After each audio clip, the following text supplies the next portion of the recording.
I think it's a historic day, freedom for millions of Syrians who for many years, more than 50 years, I believe it's 54 years, have been under the cruel, tyrannical Assad regime and the Ba'ath Party. That appears to be a thing of history now, and it's new days and a new future for Syria, one that, of course, has a lot of things that can be dangerous for regional stability and for Syrians, for minorities, Christians, Druze, Kurds, etc. There's still a lot of unknowns, and some of them look very menacing. But overall, I think what we can establish so far is a surprise, well-coordinated, multi-pronged attack by rebels, north, south, and east against the Syrian regime. The Syrian regime, its military folded extremely fast because it did not have any support of its international backers. Neither Russia nor Iran nor Hezbollah were there to prop up the tyrannical regime, and as such, it simply imploded and fell like a house of cards. The Syrian dictator has fled and reportedly has gotten a political asylum in Russia, which is fitting. He would either go to Russia or to Tehran. And what we're having now on the ground, there are a few very interesting and influential events happening. One is that there is a scramble for the destruction of chemical and strategic weapons. As we speak, Israel is conducting unprecedented assaults on known Syrian locations where they used to store or manufacture chemical or strategic weapons. And as we speak, Israel is scrambling to make sure that these weapons do not get into jihadi and terrorist hands. Hamas and other terrorist organizations that will be trying to get their hands on these weapons. And if they do, that could be very, very negative.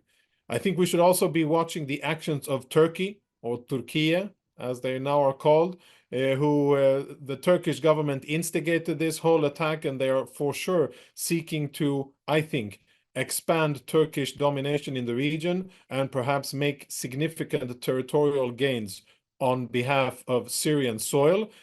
I would be wary of Turkish expansionism towards the south, and I can easily foresee a very tense diplomatic and military situation if the Turks get close to Damascus or close to the Israeli border. And I hope that they won't be able to do so and that they will refrain from doing it. I am also concerned with the stability of the Kingdom of Jordan, because instability in Syria can have negative effects on Jordan. And we know that there are insurgent factors in the Hashemite kingdom that are trying to unseat the king, that are trying to radicalize Jordan along the paths of Al-Qaeda and ISIS. And there's also a lot of Iranian influence. So we are wary of that as well. And as a preemptive measure, Israel has taken steps in order to safeguard its border and has effectively gone in and seized key terrain on the Israeli-Syrian border, the peak of the Hermon mountain, which is absolutely strategic terrain, and a few adjacent areas close to the border, with the message being to Syrian rebels, you can do whatever you want in Syria and we are not going to intervene, but do not come close to our border and do not threaten Israeli civilians. Now, it's a bad day for the axis of evil, for Iran, for Hezbollah, and for Russia. I think that the Iranians are looking in dismay as a project that they have invested trillions of dollars in over the years. Syria was an absolutely crucial piece in the Iranian ring of fire around Israel, a ring of fire that is really the heart of the Iranian strategy against Israel. And without Syria in place, Hezbollah in Lebanon will suffer greatly because they will not have a direct line of supply from Syria via Iraq and into Lebanon. And they will have serious challenges in maintaining their hold on Lebanese politics and staying strong on the strongest terrorist organization in Lebanon. So we might see a domino effect of another Iranian proxy suffering. And I think that what's evidently very ironic is that on the 7th of October, the late leader of Hamas, Yahya Sinwar, he set into motion events that we now see unfolding.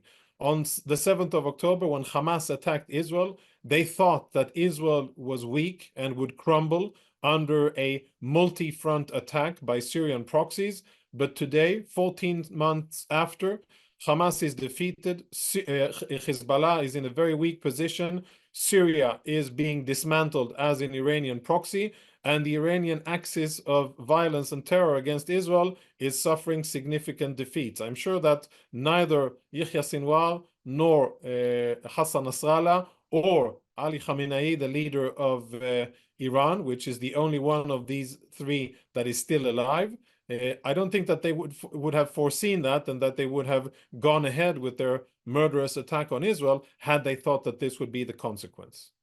Assad is in Moscow at the moment, and he's close pals with Vladimir Putin. What do you think are going to be his next steps? What can we expect from the Syrian tyrant? What you can expect from him, I think, is to live out the rest of his days in hiding. I don't think that there's a way for Bashar al-Assad to come back to Syria.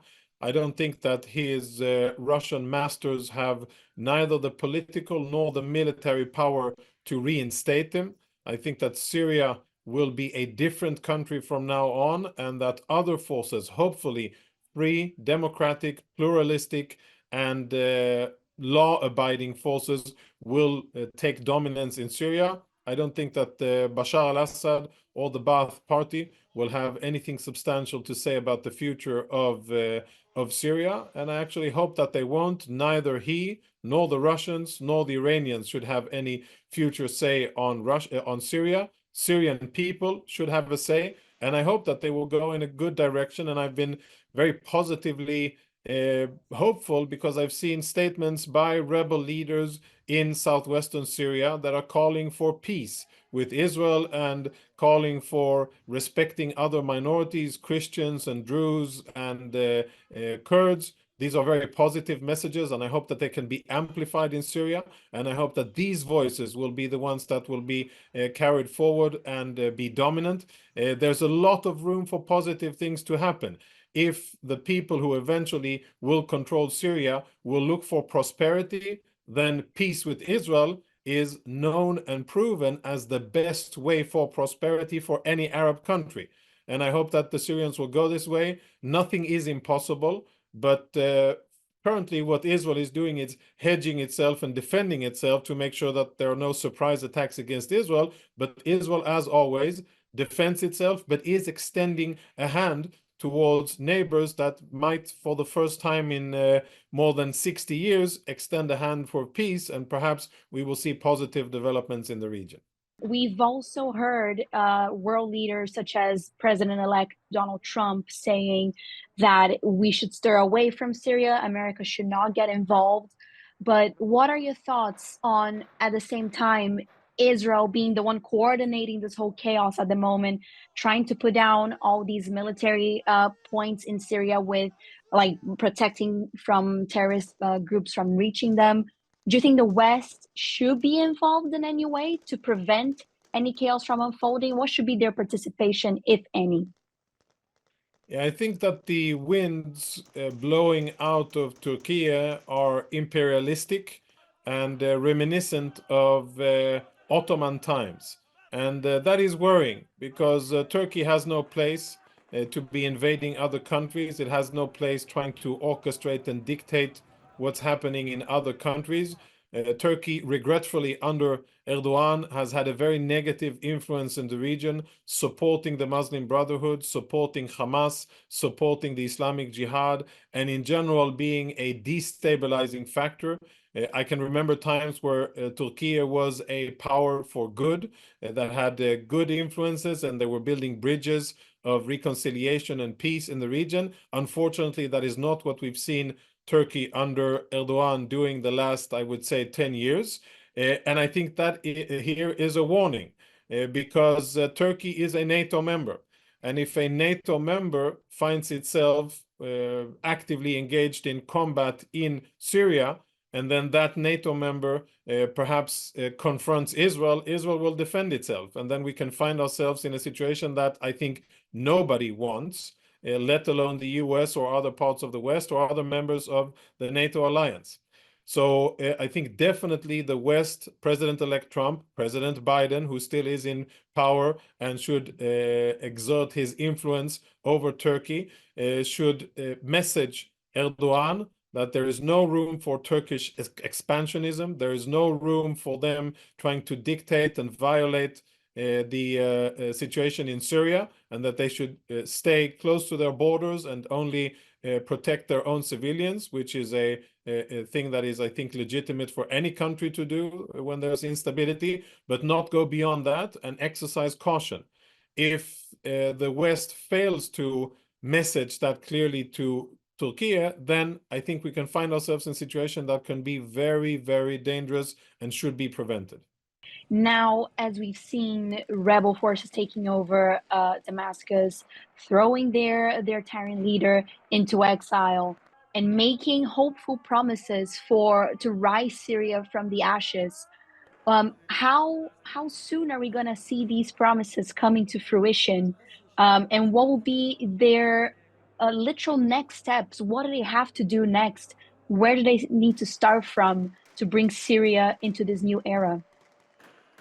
So that's a very complex situation. All transitions of power are messy when it comes to revolutions. And so far, I think this situation has been less bloody and less violent than what I think it has potential to be. And I think that's positive. And I think that the rebel leaders, Jawlani and others, have said good things about respecting religious minorities. And I really hope that remains the case for the sake of everybody. I'm not entirely sure that Syria, as it was created by the French and the British with artificial borders under the Sykes-Picot Agreement, will remain the same as it was before. We may see big strategic change. There may be a Kurdish autonomy or independent state erected in the eastern part of what is today Syria, and we may find ourselves with a Druze autonomy in southwestern Syria. There are many things that can happen, and I think it's too early to try to determine what will happen. I think that there is, Syria is a country that was kept together artificially by a dictator who ruled by the power of violence, and not really by Syria being one united people with one common history and common vision of the future, but rather different ethnic groups that were bound together by imperialistic designs. And as such, this may be the undoing of that. What I hope is that we will not see the resurgence of ISIS, and I hope that ISIS in eastern Syria will not be given any momentum to try to reestablish themselves in eastern and southeastern Syria. I think that's something that the Kurds, the Americans, and the free world should oppose. And I hope that we will see swift action from America in that sense. But I can easily see a very different map of the Middle East and what used to be Syria in a few years from now, where many ethnic minorities that were oppressed for many years by the Syrian regime will seek autonomy and independence, and maybe they will achieve it.